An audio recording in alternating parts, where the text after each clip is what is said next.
Hello, welcome to your academy. At your academy, we have been dealing with the general prologue to the Canterbury Tales, and we are left with the three portraits from the general prologue. If you want to watch lectures on any of the portraits from the general prologue, you can check out this link. It will take you to the playlist section of the general prologue. Today in this lecture, we will deal with the portrait of the Reeve. Now again, this Reeve is in the company of the miller. Miller is a vulgar man, Manciple was a vulgar man, and the Reeve is a vulgar man. And when we read the Canterbury Tales, we find that there is a sort of tension between this Miller and the Reeve, or there is a kind of rivalry. Even when you study the tales of the Canterbury Tales, these Miller and Reeve, they tell the tales on each other, to abuse one another. Man character or protagonist in their tale, in their story. For example, in Reeve's story, the man protagonist is Miller, and he tells us things about Miller which are not good, and Miller, when he tells his tale, in his tale the man protagonist would be the Reeve, and he would tell us bad things about the Reeve. A Reeve, for that matter, is a local officer or magistrate of a locality or of a village. Now he would be a person who is in charge of a village, enjoying a particular official position. How did Reeve appear to Geoffrey Chaucer? Let's read and find out. The Reeve, he was a slender, choleric man who shaved his beard as close as a razor can. Now, two adjectives he uses. Slender means thin, lean. Choleric means bad-tempered. So we had a Reeve with us. He was as vulgar as was the Miller, as was the Manciple. He was a slender, he was thin, lean, and he was a bad-tempered man who shaved his beard as close as the razor can. A person who shaves his beard every morning and shaves it closely twice, thrice, where he does not leave even a tithe of a hair, of a beard, of a hair on his face. Now you can imagine that how this Reeve would look, close shaved. His hair was cut round even with his ears. His top was tonsured like a pulpiteer. How was his hair cut? Round the ear. A very strange kind of cutting. I'm showing you an image. See this picture where you will find that there is hair round these ears and on this side, and there is no hair at the top of the head, at the top of the skull. So this is how his haircut was. This word that he has used in the fourth verse, tonsured. Now tonsured is a way or a tradition or a style of haircut which is done by the pulpiteer, which means the clergyman or the bishop. What they do, they cut the hairs at the top of the scalp and they keep the hair at the side, and at the top of the skull they would put a skull cap. That perhaps why they cut those hair was to adjust the skull cap. Now this is how haircut is made by this Reeve. He has cut his hairs at the top of the skull, and he has kept hairs around the ear. Long were his legs, and they were very lean and like a staff with no calf to be seen. Now how was he? His legs were long and they were lean. Now he had told us earlier that he was slender, he was thin. Now this thin guy, Reeve, he was also tall and he had long legs rather than body. There are some people who have longer legs than their upper part of the body. The upper part of the body is slightly short, but the legs are too long, and then they are very thin, like a staff, like a stick, that goes around. Such were his legs, where you cannot see any flesh, but like sticks, like bones were much visible from his legs. Well could he manage granary and bin, no auditor could ever on him win.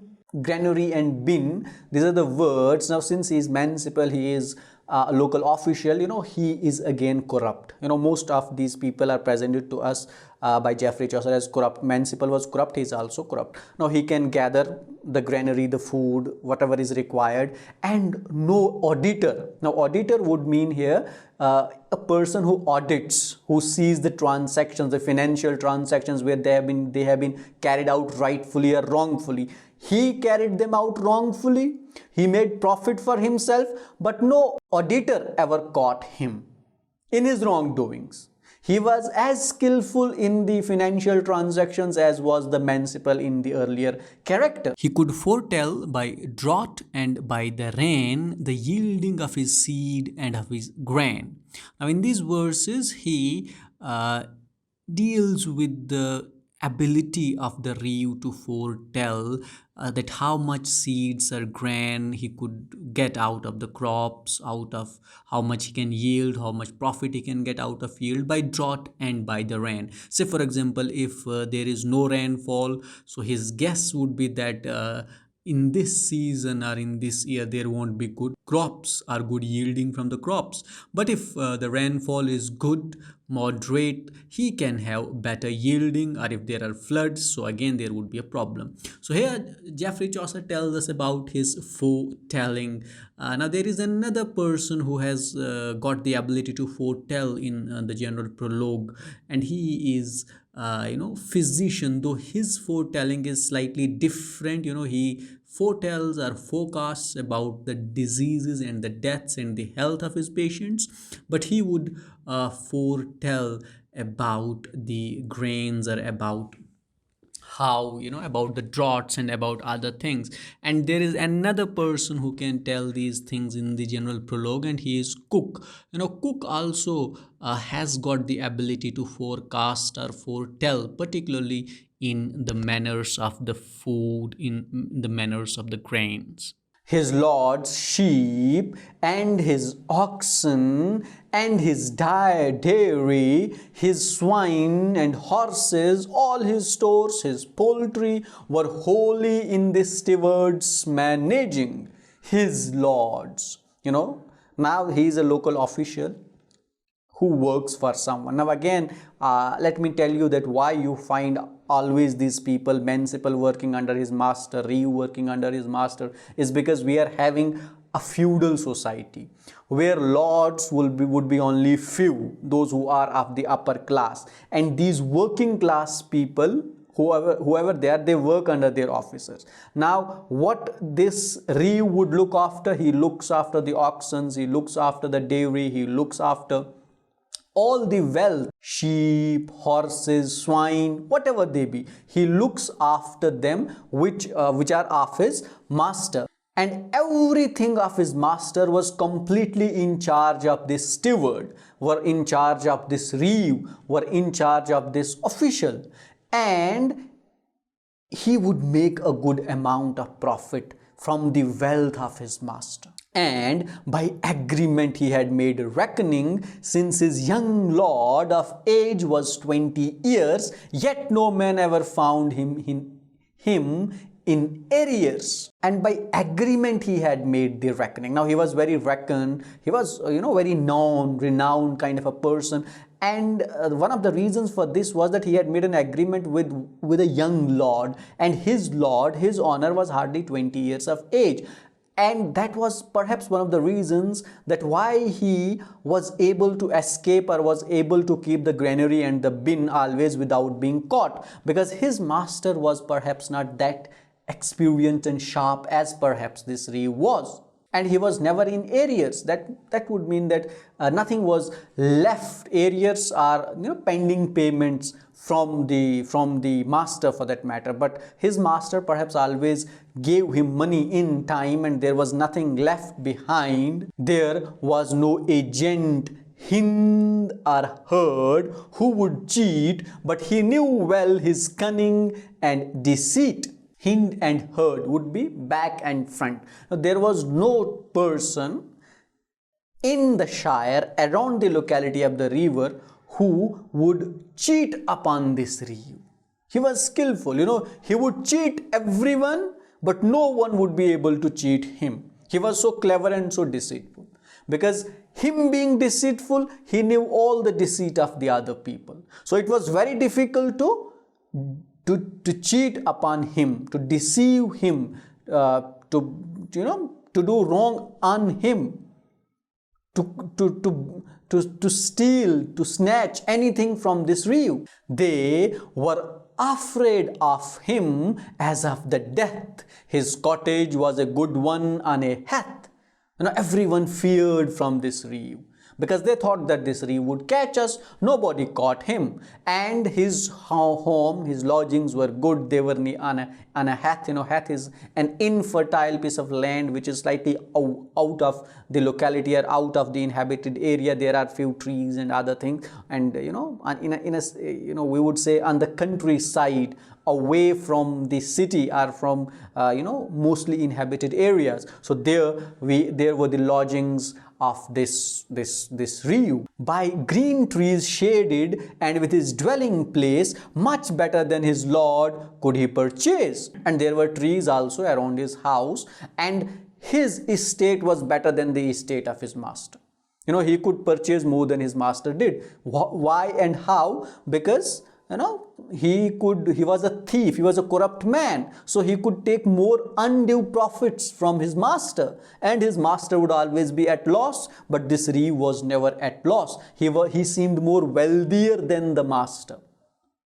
How? Not by his hard work, but by his deceptive tricks, by his bribery, by his corruption.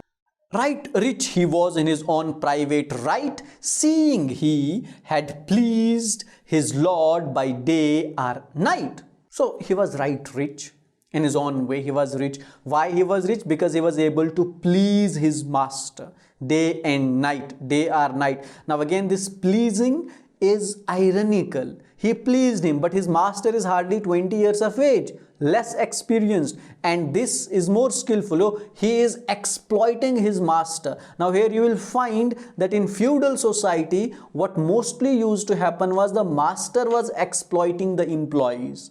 But there are certain so skillful people in the feudal society of the Chaucer's times that they would in return exploit the masters. And Reeve was one such character. By giving him or lending of his goods, and so got thanked, but yet got coats and hoods. He would, by giving him or lending, he gave his services to his lord, lent his land or his, whatever was the property of this guy, and in return he got enough coats and hoods. So he was rich also because he was having enough robes, enough clothes with himself. In youth, he had learned a good trade and had been a carpenter as fine as could be seen. Now that is another important thing that is told to us about the Reeve.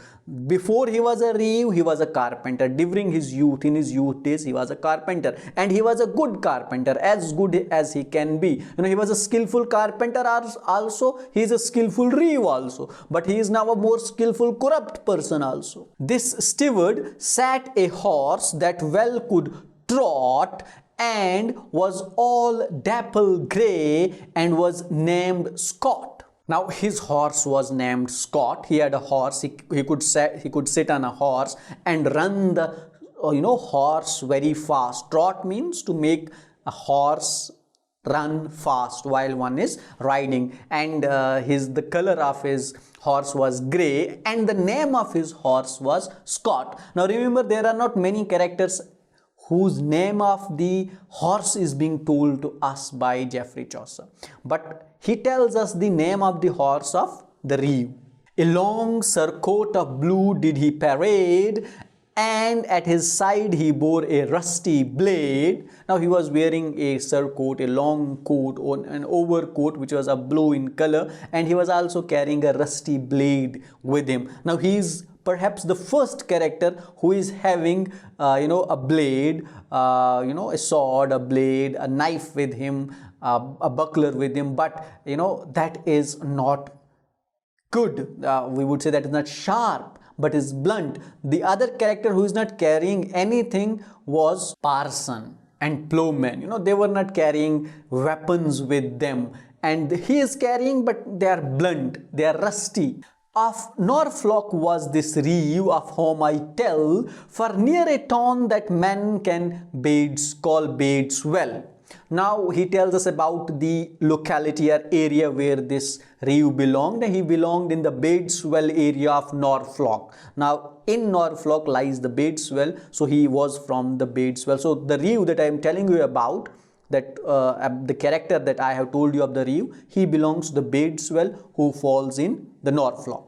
Bundled he was like friar from chin to crop, and ever he rode hindmost of our troop. Bundled, he was like the friar. Now if you remember the character of the friar, Chaucer told us that this friar was carrying a lot of stuff, and particularly he would carry pins along with himself. So there were a lot of stuff on the body of the friar, and similar is the condition with the Reeve. He is also bundled from head to toe, but of what is he bundled, what clothes is he putting on, he is not telling us much details about them. And he also said he rode hindmost of our troop. You know, he is the most traveled. This would mean he is the most traveled of our troop, would be perhaps a reference to the people who are there in this inn, because all of them are going to the pilgrimage, but perhaps the most traveled, who had traveled back and forth, is the Reeve.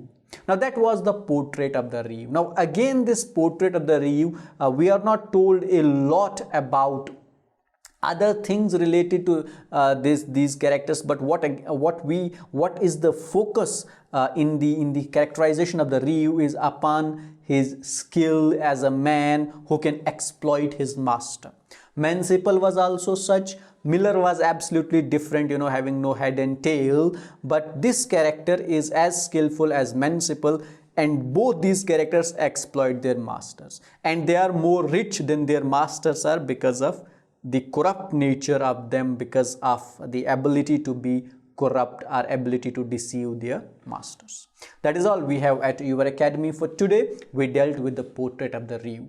You can continue watching the characters of the General Prologue. You can click here to watch the portrait of the summoner. You can click here to go to the playlist section of the General Prologue. You can click there at the top to subscribe your academy. Don't forget to share, like and comment on the videos of your academy. For more interesting stuff, keep watching your academy.